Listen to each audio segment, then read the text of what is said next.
version. You think that can happen? There we go.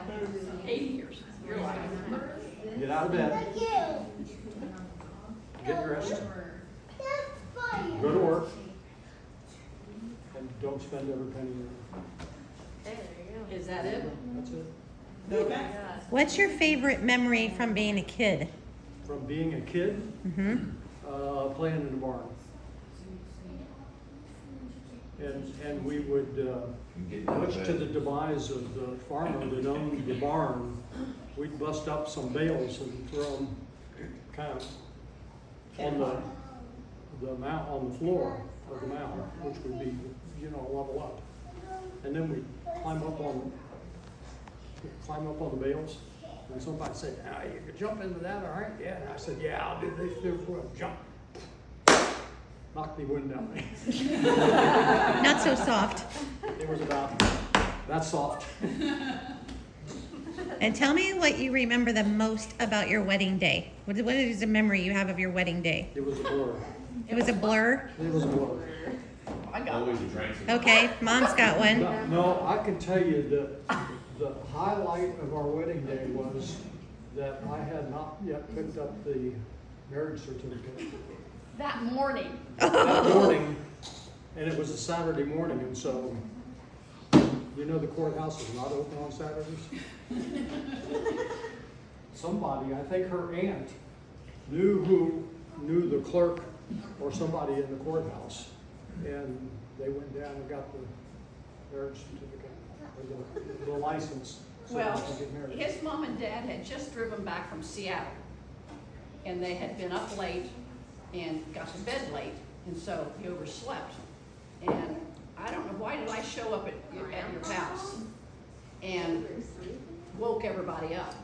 And Well, that's because you've been standing up at the church for 35 minutes and nobody was there. Where the hell are they? no. But, yeah, so we had to go and get the marriage license. Well, or did you go with us? I don't know that you did. I don't think I did. I don't remember much about that, but yeah, that was kind of. That was the day that I learned I don't have to worry about anything. She can solve all problems.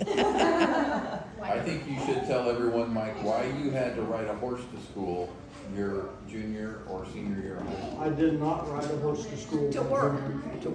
According to Jimmy Landis, it was to school. It was not to school. No. That's Well, why he said This last no. trip to It Ohio. was Jimmy Landis has that wrong. No, we went I on our. had the horse and I rode the horse to go see my girlfriend. Why did you have to drive the Who's horse? your girlfriend? Because the judge in the court didn't like the way I drive. Back over here. When you get 3 moving violations, and you took his license away Well, for a year. yes, I did, but So it was 18. But now look, now wait a minute. I gotta tell you, in all fairness, Uh-huh.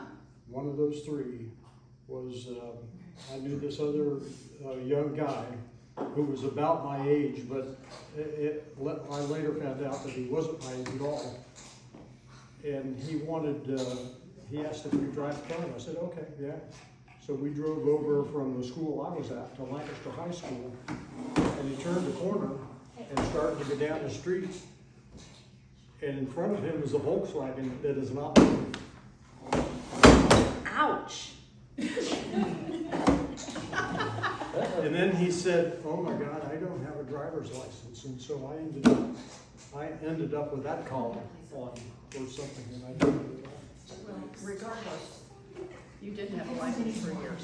So he worked for the neighbor up the road next to my mom and dad, and so they had horses, and so He gave me horse. he gave horse. He would come down on his horse. We would have a date on the horse, and he also had a little cart. Mom was so proud.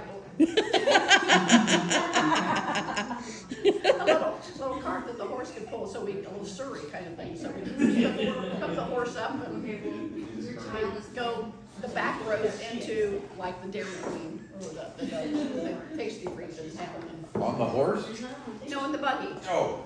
We did. With the horse pulling it. Okay. Yeah. But he would ride the horse down. Yeah. Yeah, no kidding. Yeah, it was not the finest moment.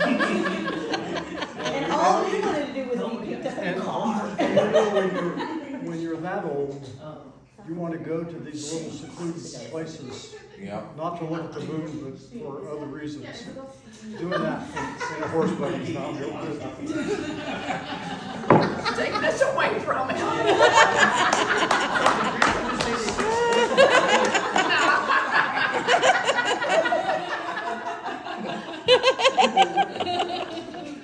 That was a lifetime ago.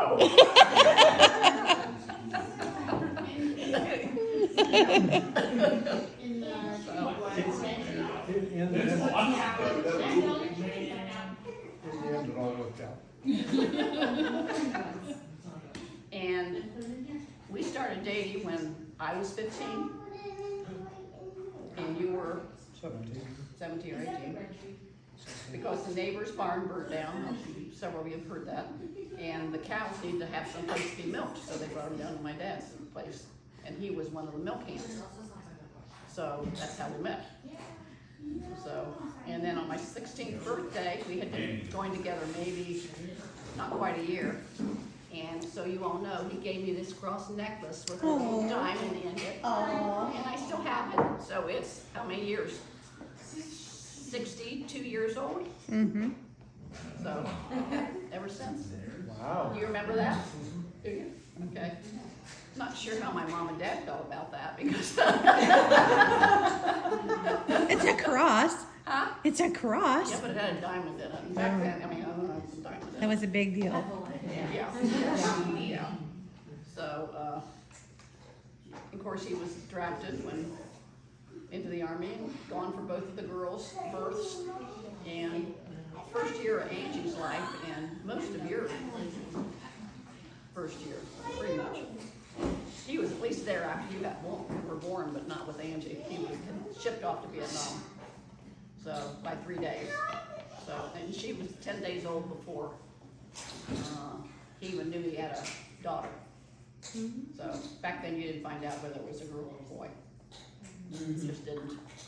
So, he didn't know. But the Red Cross had to track him down. And he'd just gotten into Vietnam and he didn't have a real good address. Yeah, I was out in the jungle. Yeah, well, I know. That's what I mean. You didn't have a good mailing address, I guess, or contact address. Well, they knew the unit, and so when they got to the unit found me. So yeah. So we were young, didn't have money. The Army didn't pay much, but we were happy, you know. And I think the girls, Cassie and Angie, I think, had a good upbringing with Army life, even though we moved every 2 or 3 years. I don't even remember moving all those years. It just happens. They come in, they pack you up, you go to the next place, you unpack them, you're there for 2 or 3 years, and then you do it all over again.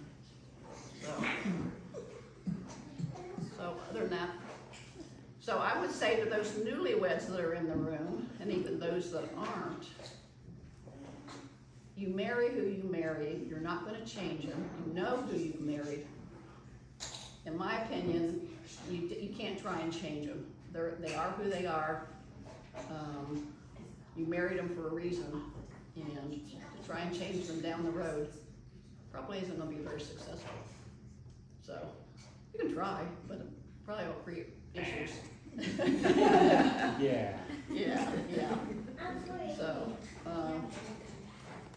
you're committed. At least we were. Through thick and thin, we had our ups and downs. I don't know that we ever really argued. People might call it arguing, but that wasn't really in our DNA, I guess. Some people fight, so to speak, and argue and, don't speak for days, or I don't think that ever happened with us. I mean, it just didn't.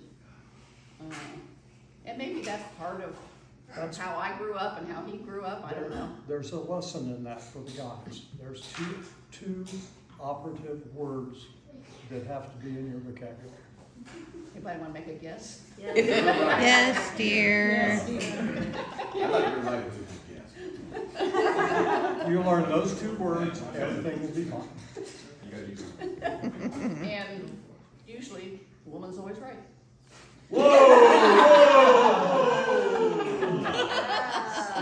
Yes, sir.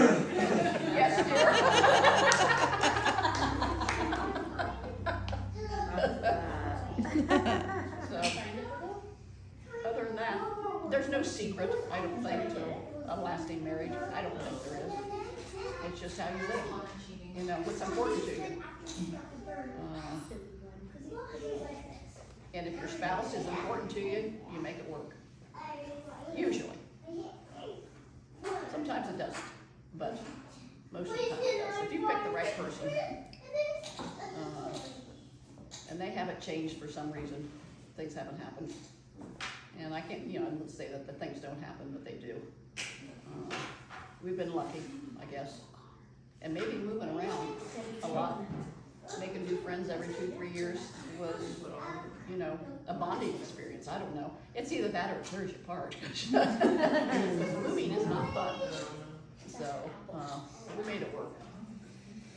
So, you have to work at it. Other than that, that's it. Thank you for. Well, congratulations. Congrats. Thanks.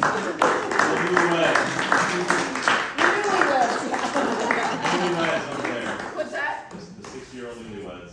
60-year-old newlyweds? Yeah, 60-year-old. Okay, for all you guys that are working, I'm gonna tell you the secret with your career is aim high and walk slow.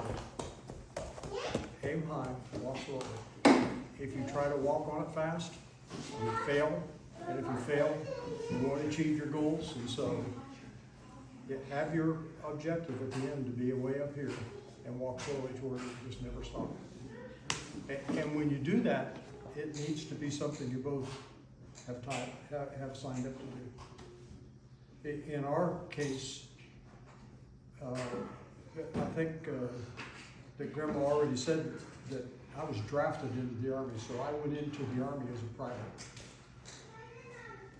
And I spent however many, 2, 3, 4, 5 months in like initial entry training. And when I arrived at my first station for basic training, maybe 2, 3, 4 weeks into it, my drill sergeants told me that I should apply for OCS, Officer Candidate School, because they needed officers for the war. And so I said, okay, made out the application, I got boarded, and that was kind of the last I heard of that. So I went, finished basic training, went to advanced AIT. From AIT, I went to jump school. And you might say, why'd you go to jump school? Because if I was in a jump assignment, I'd actually earn $65 more a month. I mean, there was some motivation to do that in the Army because we didn't have much money. Like privates don't make a lot of cash, and so I thought that would be good. And so I went to jump school. And out of jump school, I had a set of orders that sent me to the 101st Airborne Division in Vietnam. And I went home for a week. My last days before I went off to the war with my wife, and I think literally 2 days before I was supposed to go, I got a registered letter in the mail that said, do not deploy to Vietnam, do not go to the West Coast, come back to Fort Benning, you're going to go to Officer Candidate School. And so I did. And then that just started the long, slow road. Training, second lieutenant, first lieutenant. In my first assignments, I was a company commander in basic training. First I was a training officer, then I was a company commander. And then my branch decided that they needed to send people into special forces. And so they called, asked me would I do that. I'm like, yeah, it's a jump assignment. And so I did. I went to special forces training, and from special forces training then I went to Vietnam. Interesting story that I would tell you about Vietnam. This was during the period when we had all of this upheaval in the nation, this anti-war nonsense. I think it was just people scared to death that they were going to get called to go to war. And all these kids were railing against the war. And so, there was national level riots about the war. All of you would not have experienced that because you weren't even born. when I came back from Vietnam, there was another officer that came back with me, John Lemon. And we came into Fort Lewis area. I mean, that's where we processed back into the country. All that meant was that we got there, and if we had any of the old uniforms and stuff, we could take that off and put other clothes on. Well, we changed into our, I don't think we even did that. I think we just stayed in our jungle fatigues. And we were both gonna fly out of Seattle back to wherever we lived. I was going back to Fort Benning, which is where Grandma was. And we stayed at the Sheraton Hotel in Seattle, which is just south of the city. I don't know whether you remember, you might not remember that. We checked into that hotel.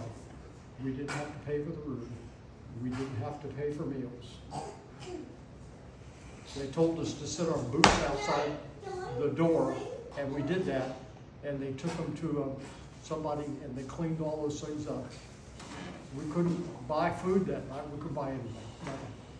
And so for all the people to think there was this big uproar about the war, that was not really the case in every instance. And so then I came back and to Fort Benning, which is where Grandma was, and she's got one little towhead blonde over here in tow, and another one in her hands. Because she was born 3 days after I got back to the country. And they literally found me in the jungle. Oh, to tell you. To tell me that, yeah. The Red Cross found you. Yeah. So I don't have much sympathy for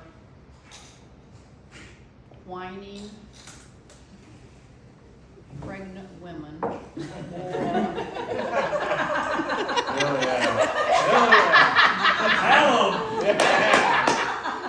That complain because they might have to do a little bit of work by themselves because their husband's off doing something else. I did that twice for more than a year by myself, and once with two, not just one, so. You just do what you gotta do. Huh? You do what you have to do. You do, and that's what we did, you know. Survive. And back when first years in the Army, most of the years in the Army, the wives did not work. It was frowned upon for the women to work. You were supposed to go to your coffees with your gloves on and your hat on.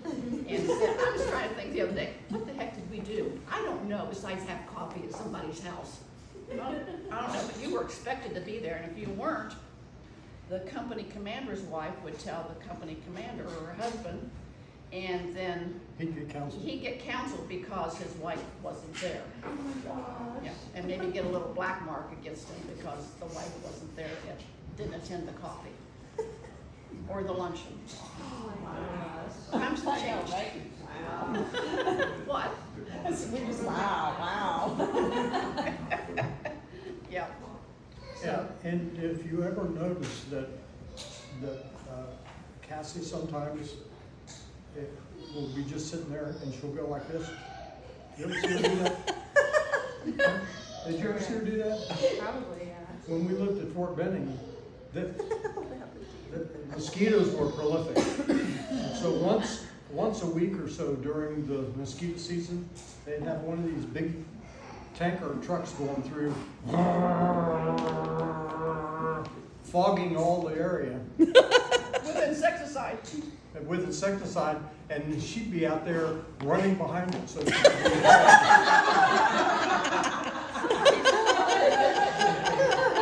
did not know that. Her and a lot of the other little kids that were in the area. Running behind the insecticide truck. Yep, because it was in That's the fog. fun. It was fun, it was in the fog, yeah. Yeah, Explains so much. I know. explains so much. It's all makes sense now. That explains everything, is that what you're saying? Thanks for keeping me inside, Mom. You're welcome. You were too little. Yes, you were too late. Well, thank you all for coming. This Yeah, was thanks nice. everybody Yeah. for You all did spending time. good Yeah. job. Did a good job. You wanna say something? Oh,